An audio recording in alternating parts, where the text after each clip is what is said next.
అన్యాయం చేసే చట్టాన్ని తొలగిస్తూ మన మంత్రివర్గం ఆర్డినెన్స్ ను పాస్ చేసి గవర్నర్ గారికి పంపిస్తే విద్యా ఉద్యోగాలలో 42% రిజర్వేషన్లు బలహీన వర్గాలకు, రాజకీయాలలో స్థానిక సంస్థలలో 42% రిజర్వేషన్ల బిల్లులను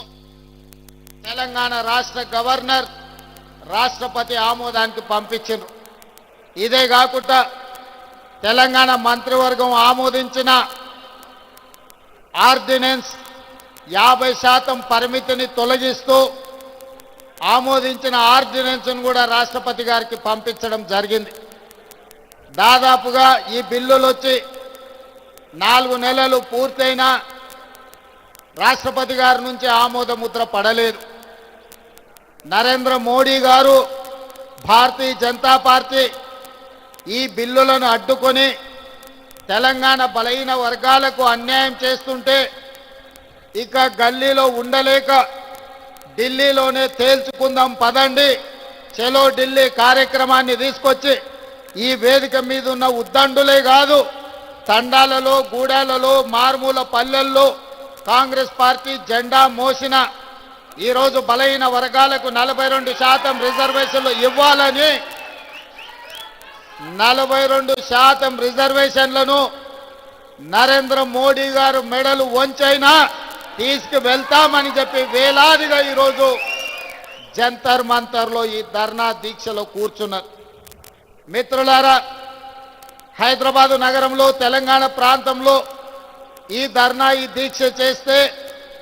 కేవలం తెలంగాణ రాష్ట్రంలో ఉన్న రాజకీయ పార్టీల మద్దతు మాత్రమే మనకు ఉంటుంది.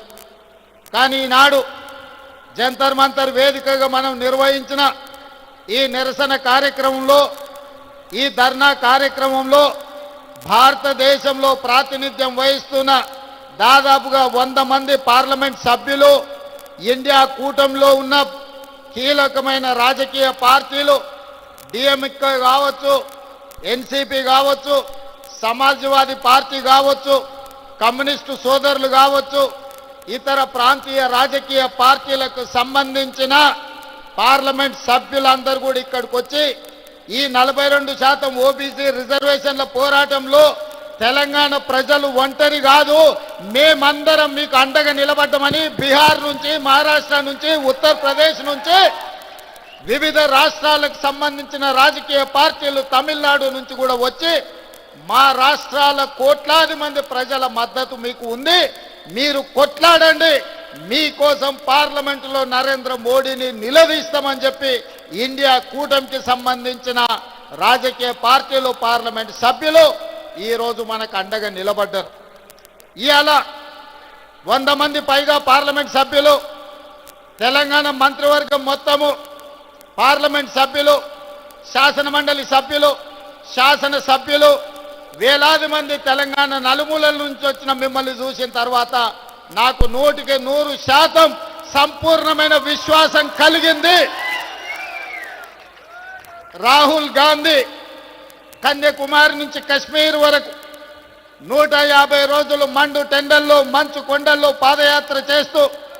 తండాలలో, గూడాలలో, మారుమూల పల్లెల్లో పేదవాళ్లను కలుస్తూ వాళ్ళ గుండెల్ని తడుతూ వాళ్ళందరి ఆలోచన విని ఈ దేశానికి ఒక మాట ఇచ్చిండు,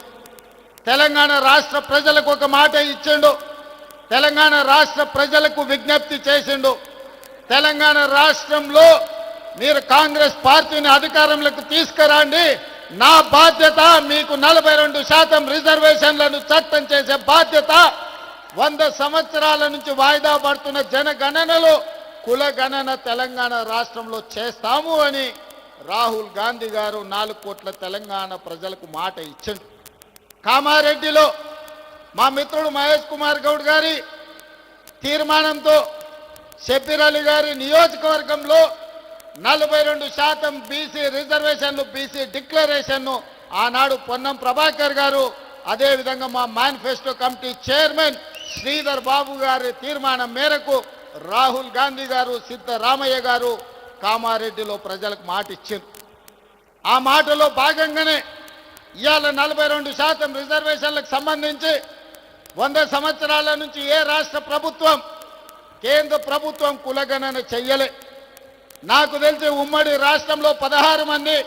తెలంగాణ రాష్ట్రంలో చంద్రశేఖరరావు గారు, మొత్తం 17 మంది ముఖ్యమంత్రులు 70 సంవత్సరాలలో ఈ దేశం మొత్తం లెక్కేస్తే ఒక 300 మంది ముఖ్యమంత్రులైన ఈ దేశంలో వివిధ రాష్ట్రాలకు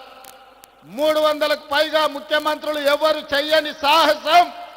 ఎవరు చెయ్యని కులగణన తెలంగాణ రాష్ట్రంలో నా మంత్రివర్గ సహచరులు,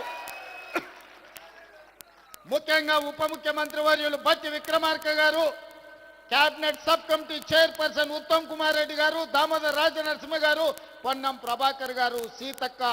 వీళ్ళందరూ నాకు అండగా నిలబడి 100 సంవత్సరాల నుంచి జరగని కులగణనను